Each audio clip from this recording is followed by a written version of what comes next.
This is Ryan Abraham, Dan Weber, USCFootball.com. Instant analysis here on Howard Jones Field on a Monday morning, not normally out here. And Lane Kiffin, not only is it Monday morning, but Lane Kiffin said it was Thursday #1. They'll do another Thursday practice on Tuesday, obviously heading into that Utah game. What do you think about practice today, Dan? I thought it was the second Tuesday instead of the first Thursday, but what do I know? I know they weren't in pads. They were just in shorts and jerseys and helmets. So that's kind of the flip a coin. About half the time they go in pads the second day of the week. Yep. Half the time they don't. This week they had an extra day over the weekend, so they were out here and it's kind of a little peppier. They kind of run around more. I think it's better for the offense when they're not in pads. So we got to see a lot of that.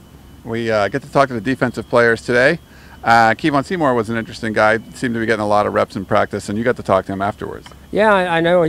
They're really, as Lane said, basically they boiled it down to the linebackers are playing great, the safeties are playing great, the other corners playing great, the defensive line's really coming along. He said, we're down to one corner. And he said 2 corners if we play a nickel.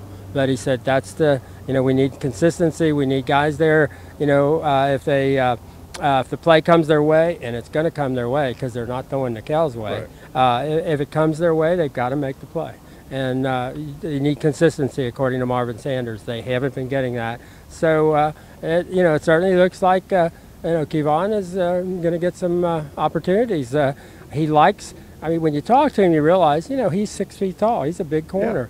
Yeah. 180 pounds. He's got good vertical. He obviously dunks a basketball.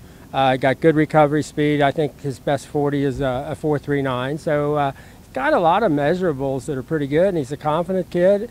His job, he said, is to get Nikel in the game, to be good enough to force, and that's what Lane Kiffin was saying. We need another corner who's good enough to force people to throw the ball Nikel's way too. And Lane Kiffin did have high praise for Nikel Roby, and I guess part of the praise is you don't get to see him all that much because they aren't throwing his way very much. He couldn't remember. We just asked him how many times have they thrown the ball your way, and he said, no, not very much. Just please, I said, well, Kevon said it's his responsibility if he's out there to make him throw your way. He said, oh, please, Lord, please, please that that be true. It was interesting asking, when you talk to Nikel, you realize, he's 5'7". Yeah. So Kevon said, I'm not sure what my vertical is, but I'm pretty good and I can dunk a basketball. So you say to Nikel, how about you? Can you dunk a basketball? And he said, I could dunk a basketball when I was in the 8th grade.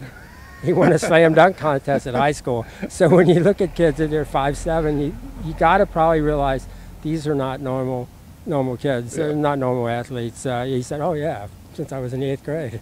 And I was shorter when I was in the 8th grade, he said. Pretty impressive. All right, well, we got to talk to the defensive players today. Tomorrow, just Lane Kiffin will be available. And, of course, the USC Trojans will be on the road Thursday night in Utah on ESPN. For Dan Weber, this is Ryan Abraham, USCFootball.com, Instant Analysis.